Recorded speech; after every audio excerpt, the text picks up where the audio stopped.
Les damos la cordial bienvenida a este espacio de reflexión. Hoy, 28 de diciembre, Día de los Santos Inocentes, que el cruel Herodes mandó matar. El mismo evangelista, San Mateo, afirma que en ese día se cumplió lo que había avisado el profeta Jeremías. Un griterío se oye en Ramá, cerca de Belén. Es Raquel, la esposa de Israel, que llora a sus hijos y no se quiere consolar porque ya no existen. Ese será el sentir de hoy.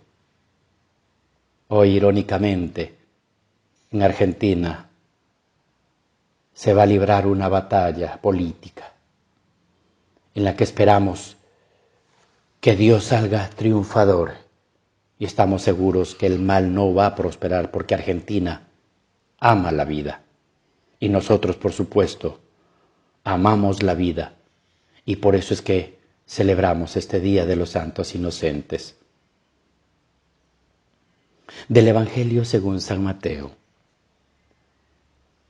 Después de que los magos partieron de Belén, el ángel del Señor se le apareció en sueños a José y le dijo: «Levántate, toma al niño y a su madre y huye a Egipto. Quédate allá hasta que yo te avise, porque Herodes va a buscar al niño para matarlo». José se levantó y esa misma noche tomó al niño y a su madre y partió para Egipto, donde permaneció hasta la muerte de Herodes. Así se cumplió lo que dijo el Señor por medio del profeta: «De Egipto llamé a mi hijo». Cuando Herodes se dio cuenta de que los magos lo habían engañado, se puso furioso y mandó matar en Belén y a sus alrededores a todos los niños menores de 2 años, conforme a la fecha que los magos le habían indicado. Así se cumplió las palabras del profeta Jeremías: «En Ramá se ha escuchado un grito, se oyen llantos y lamentos. Es Raquel que llora por sus hijos y no quiere que la consuelen, porque ya están muertos». Palabra del Señor. Gloria a ti, Señor Jesús.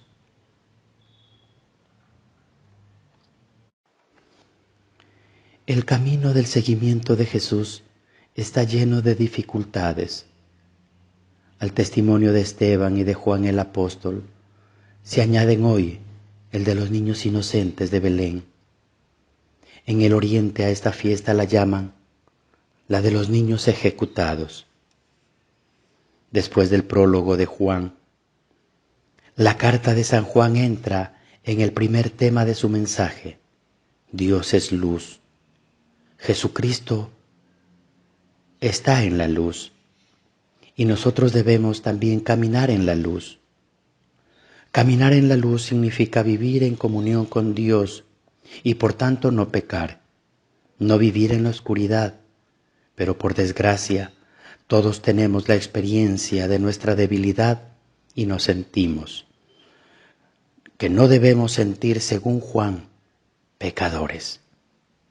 Sin angustias, porque la sangre de su Hijo Jesús nos limpia, y si alguno peca, tenemos a uno que abogue ante el Padre, Jesucristo el justo, pero con humildad.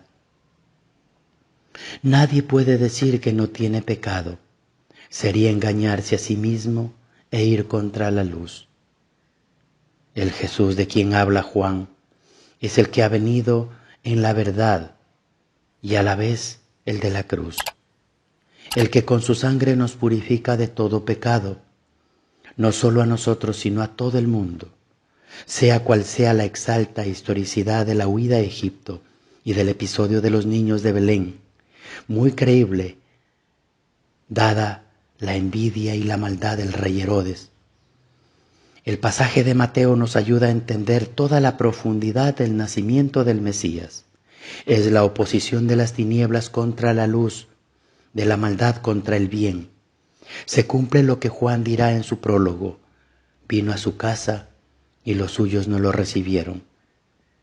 Seguramente Mateo quiere establecer también un paralelo entre Moisés librado de la matanza de los niños judíos en Egipto, y Jesús salvado de la matanza de los niños por parte de Herodes. Los dos van a ser liberadores de los demás, del pueblo de Israel y de toda la humanidad, pero antes son liberados de ellos mismos. Los niños de Belén, sin saberlo, ellos sin ninguna culpa son mártires, dan testimonio, no de palabras sino con su muerte. Sin saberlo se unen al destino trágico de Jesús, que también serán mártires, como ahora ya empieza a ser desterrado y fugitivo, representante de tantos migrantes y desterrados de su patria. El amor de Dios se ha manifestado en la Navidad, pero el mal existe, y el amor de los hombres ocasiona a lo largo de la historia escenas como estas y peores. De nuevo la Navidad se vincula con la Pascua. En el nacimiento ya está incluida la entrega de la luz, y en la Pascua sigue estando presente el misterio de la encarnación. La carne que Jesús tuvo de la Virgen María es la que se entrega para la salvación del mundo. La carta de Juan nos interpela. Caminamos a la luz. Recién estrenada la Navidad hemos abandonado la oscuridad de nuestra vida. A lo largo de estos días la carta de Juan nos irá invitando a una actitud decidida. Hemos visto el amor de Dios al enviarnos a su Hijo, pero éste va a pedir de nosotros una conducta coherente, hecha de alegría y a la vez de seriedad exigente con nosotros mismos, porque el pecado no se puede conjugar con la luz. La luz, en el lenguaje bíblico, es sinónimo de alegría, de vida, de verdad, de bondad, de pureza. Lo contrario de todo esto es la oscuridad o la penumbra en la que a veces vivimos. Se puede decir que nuestra vida transcurre en la luz o más bien en una penumbra intermedia que no nos deja servir fielmente a Dios y vivir con alegría interior. El día de la Epifanía el sacerdote en la bendición solemne pide para nosotros: el Dios que nos llamó de las tinieblas a la luz admirable, derrame abundantemente sus bendiciones sobre ustedes. Y así llegará a encontrarse con Cristo, luz de luz. También nos interpela el Evangelio.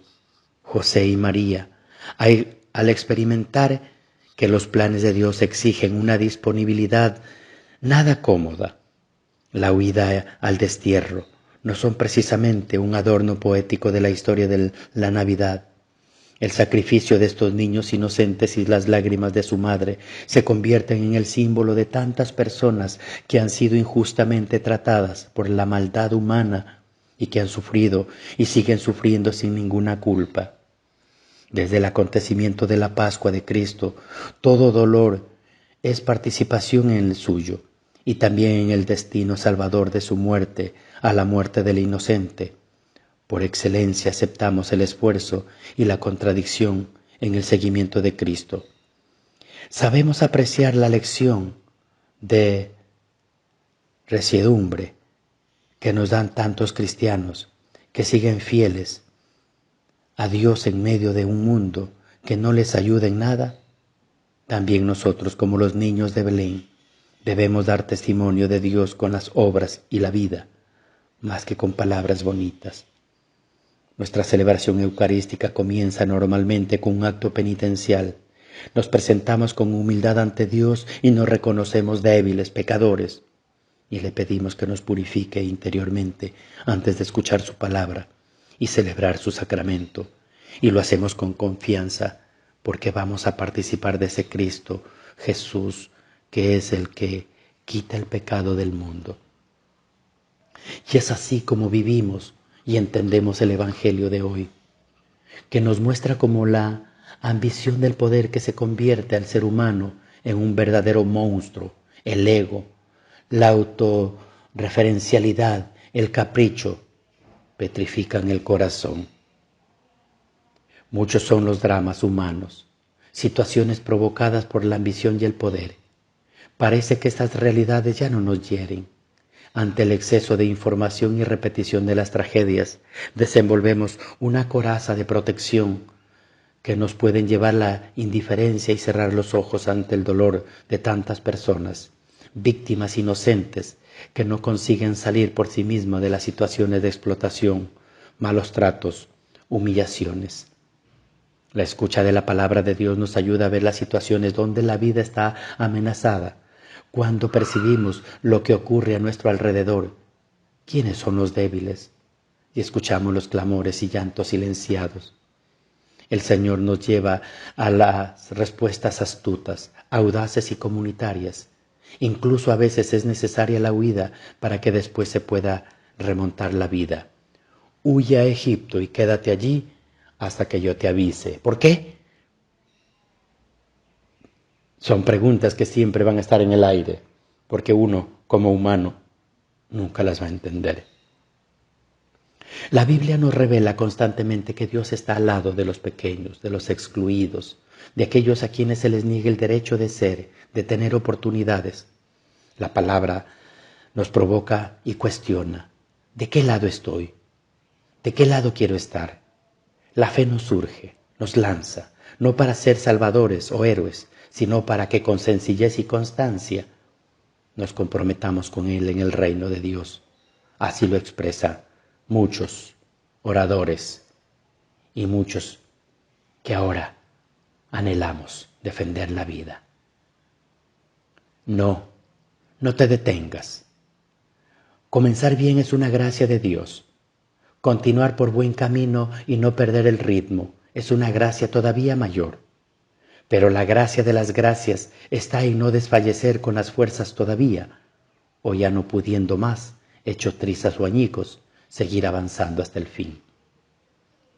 Gloria al Padre, al Hijo y al Espíritu Santo, como era en el principio, ahora y siempre, por los siglos de los siglos. Amén.